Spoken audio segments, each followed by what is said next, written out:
We close tonight in a place where usually next to nothing grows, but is now in full bloom. John Blackstone on everything springing to life in Death Valley. It is one of the hottest, driest, most unforgiving places on Earth.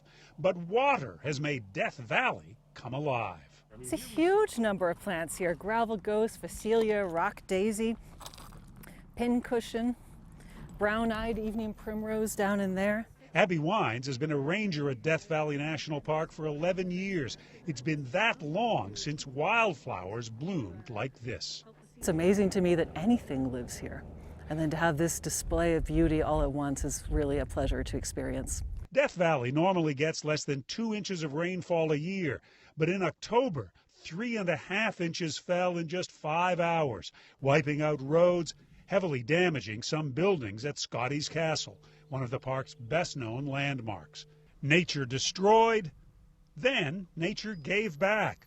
Flowers began springing up in January, a few at a time, until they blanketed entire fields, turning this brown desert into a sea of yellow and purple and white. The reason I like the gravel ghost so much is this stalk is so slender and it's rock colored, so it blends in, so they look like spirits or like spots of light floating in the air.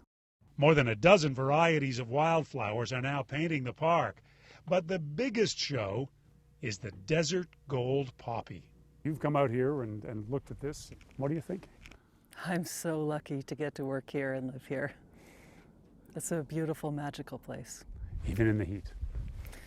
I don't know if I'm lucky when it's 129 degrees in the end of July, but I'll take that for the rest of the year. The reward is worth it. Yes. It was a reward seldom seen during the state's relentless drought.